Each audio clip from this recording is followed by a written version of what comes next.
port where he deposited his wares. We learned from Captain Freeman's books that the Abigail was a small ship and could only accommodate 56 people. He managed, however, to clear from one trip $6,621, which he in turn delivered to the owner of the ship, one Aaron Lopez, the Jew. The staggering amounts of money acquired by the Jew ship owners and slavery dealers is better illustrated when we emphasize the many years in which this sale and purchase of human flesh was practiced. Prior to 1661, all the colonies had laws prohibiting slavery. It was in that year that the Jews had become powerful enough to bring about the repeal of these laws, and slavery began in earnest. The Jews had discovered that the colonists needed additional manpower to help them clear their fields for planting, helping in the construction of dwellings, and in general to help with harvesting their crops. This was particularly true of the southern states, which we have referred to earlier. The Southerners had vast tracts of rich soil suitable for rice, cotton, tobacco, and cane sugar. At first, impoverished Europeans were recruited. English prison doors were opened, and finally prisoners of war from England and Holland were brought to the colonies, made to work until they had paid the cost of transporting them by ship and then set free. It doesn't take a Jew long to discover what his brothers are doing, so a group of Jews settled in Charleston, South Carolina, where they set up distilleries for making rum and whiskey. They too learned that they could trade with the natives on the west coast of Africa for ivory, and several ships were purchased and sent to Africa, trading the usual glass beads and other cheap ornaments for ivory, which, however, took up but little space on board the ship. It occurred to these Jew traders that they could supply the plantations in the south with black ivory, needed under swampy and malarial conditions which European labor could not tolerate without sickness, and which would not only fill the holds of their ships, but bring enormous profits. This same group had earlier tried selling Indians as slaves, but they found them completely unsatisfactory, as the Indians would not tolerate this type of work. Thus, another segment of the slave trading had become active and profitable outside of Charleston, South Carolina. Several shipholds of black slaves were sent by the Dutch West Indies Company to Manhattan. During this time, there were a number of plantation owners established in the West Indies, and two Jews, Urjair and Sayir, with strong Rothschild connections in Spain, formed an agency called Asiento, which later operated in Holland and England. It was through these connections that Jews in Holland and England exerted influence, and both of these connections cooperated in helping the Jews provide black slaves for the colonists. With the yearly capture and transport of 1 million black slaves, it is not difficult to figure that from 1661 to 1774, 113 years, approximately 110 million slaves had been removed from their native land. About 10%, or 11 million, black slaves reached the colonies alive.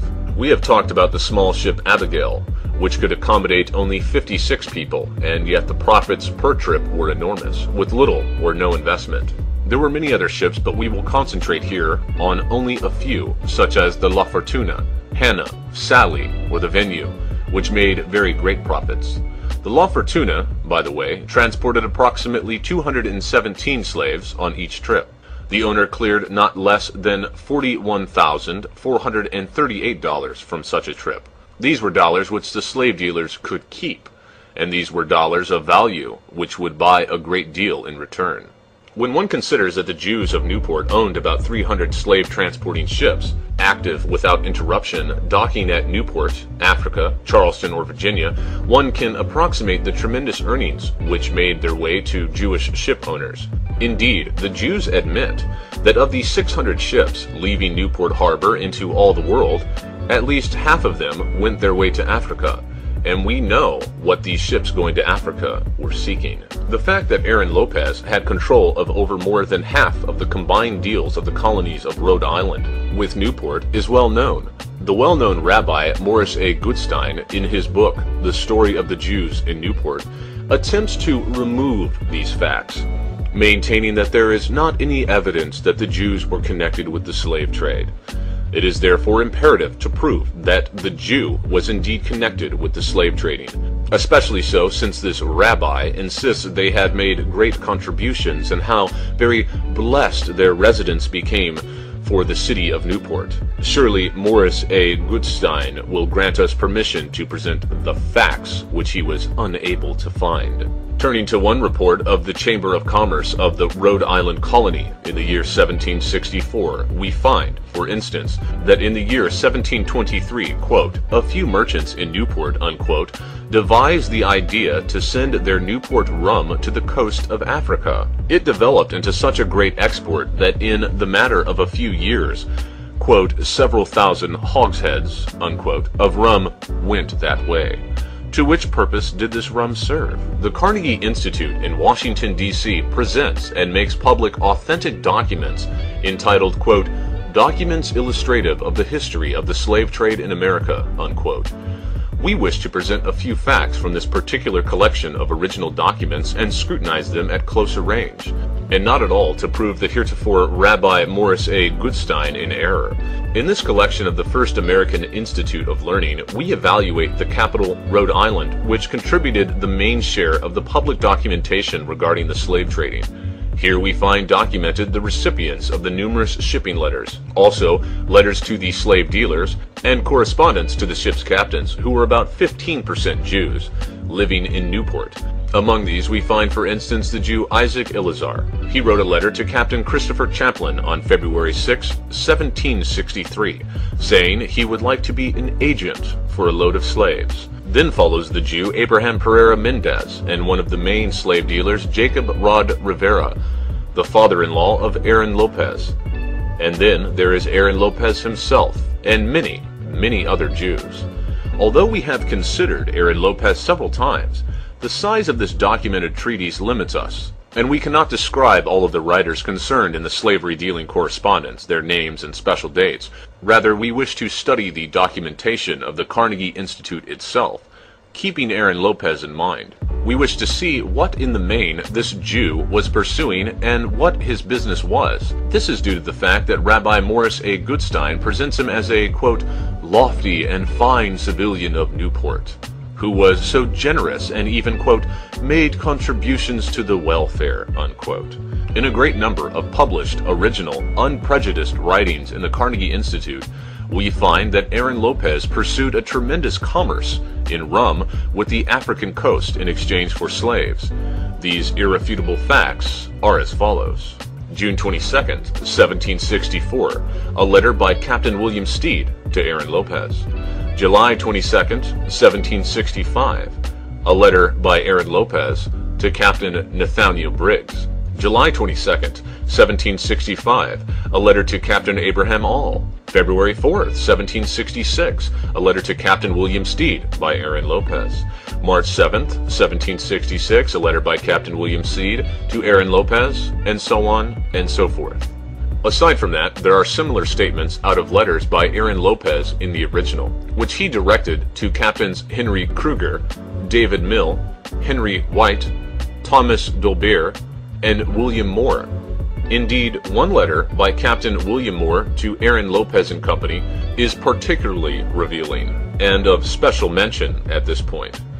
We wish to remark on the main contents of this letter, in which Captain Moore writes, quote, I wish to advise you that your ship, Anne, docked here night before last with 112 slaves, consisting of 35 men, 16 large youths, 21 small boys, 29 women, 2 grown girls, 9 small girls, and I assure you this is such a one rum cargo, or rum in exchange for slaves, which I have not yet encountered.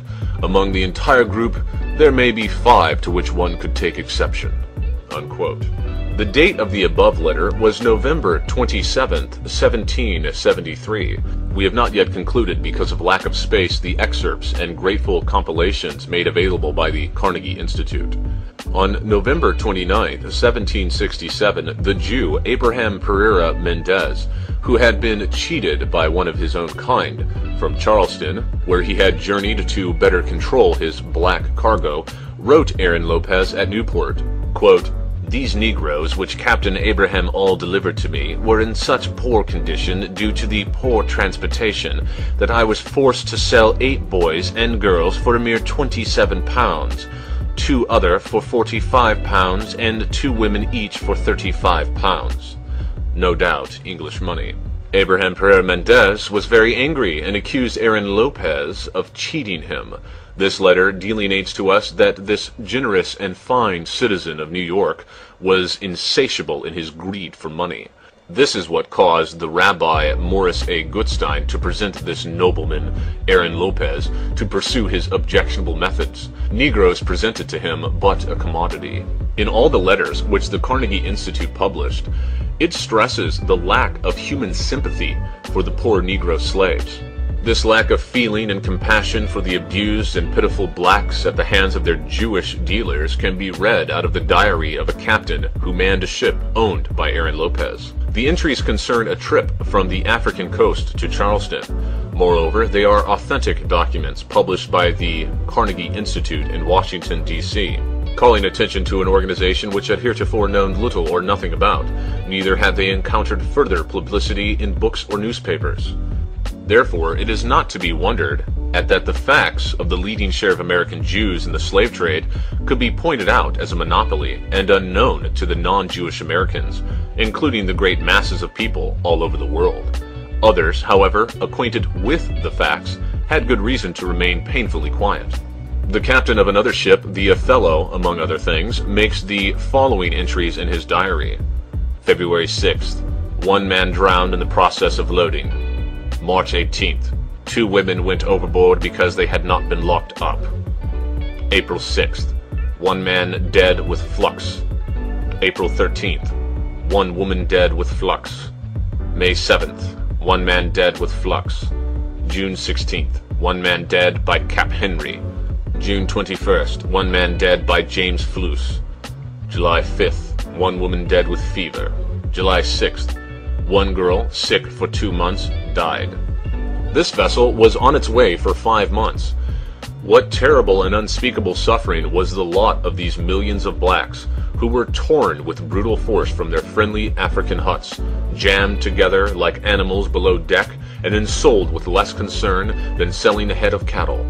Small wonder that 10 of them died, being purchased for just a few dollars and then sold for the sum of $2,000. Some Negroes managed through insurrection to gain control of one or another ship and turned it around with full sails toward their African home. The crew of one slave ship, called 3 Friends, for instance, tortured their black cargo in such manner that the Negroes reciprocated in a bloody rebellion. They killed the captain and the entire crew and threw the dead overboard.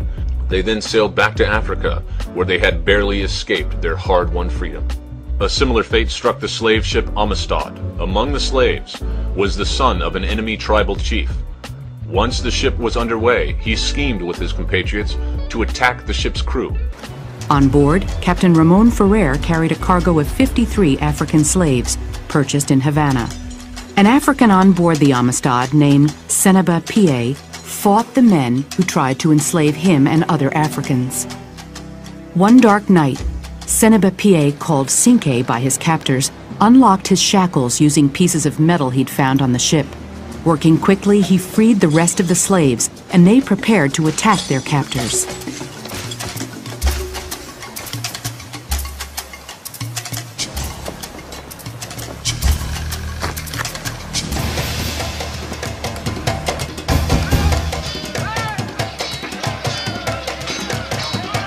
The Africans took over the Amistad. The cabin steward translated the Africans' demand: sail the ship back to Africa or the crew would be killed. Following a bloody battle, they managed to capture the captain. The Negro prince forced him to turn back to Africa. Then, in the evening, under cover of darkness, he changed his course, zigzagged for months until he came close to the American coast and encountered a government ship. This took place in the year 1839, when slave trading was already forbidden and illegal. What the movie Amistad will not tell you is the Jewish involvement in the slave trade. In the summer of 1839, American newspapers along the eastern seaboard reported wild stories of a ship manned by black pirates. An American ship called the Washington found the Amistad and captured it. The ship, including the Africans, was taken into custody. The Spanish government, which had colonized Cuba, demanded that President Martin Van Buren send the Africans to Cuba, where they would remain slaves. But former President John Quincy Adams thought that the slaves should remain free. He argued that since they had been taken from Africa illegally, they were not then legally slaves. For more than a year, Adams fought for the Africans' release. On March 9, 1841, the Supreme Court of the United States announced its decision. It is the ultimate right of all human beings in extreme cases to resist oppression and to apply force against ruinous injustice.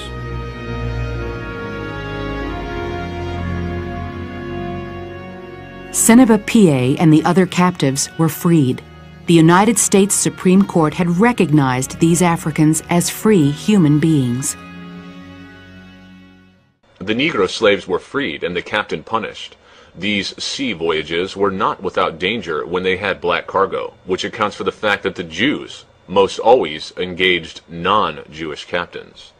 The slave dealers preferred to remain in their offices and counted the fat winnings following each journey, such as Aaron Lopez, who left his heirs one of the largest fortunes in the New England era. When reviewing the documented facts contained herein, it is important that one always remembers that it was a lucky captain who did not lose more than 9 out of 19 slaves on the return trip. It is equally important to remember that these poor black creatures had to lie in human excrement for the entire trip.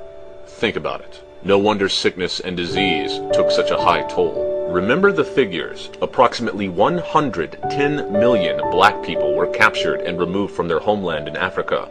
Only 11 million of these black slaves reached the colonies alive.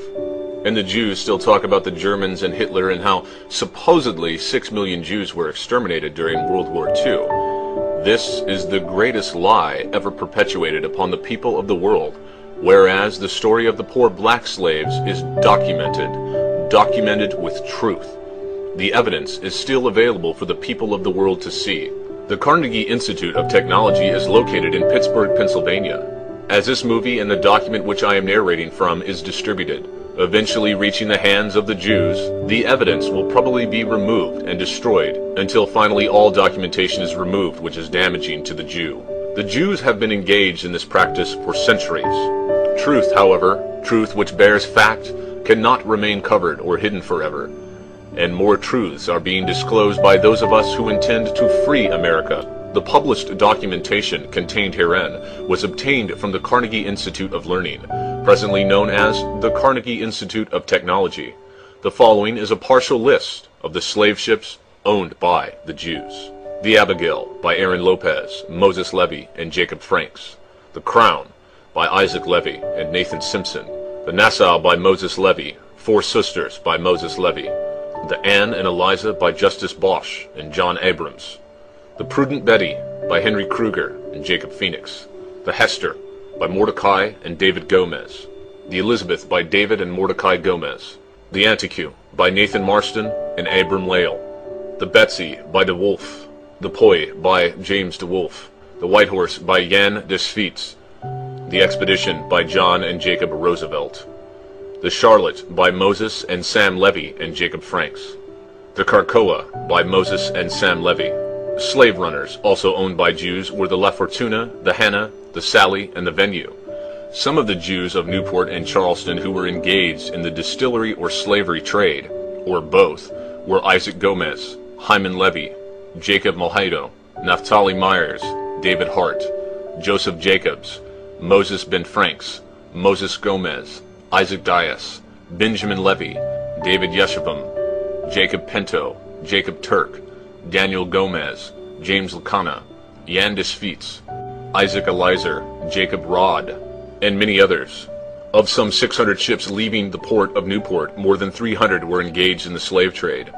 A typical cargo of one ship, La Fortuna, was 217 slaves, which cost about $4,300 and sold for $41,438. Only about 10% of the slave ship captains were Jews, not wanting to subject themselves to the rigors of the 6-month journey. They preferred to stay at home and continue their distillery operations, which continued to supply rum and whiskey to the Indians, for many years at a very great profit. You can continue your own research through the following references and documentation.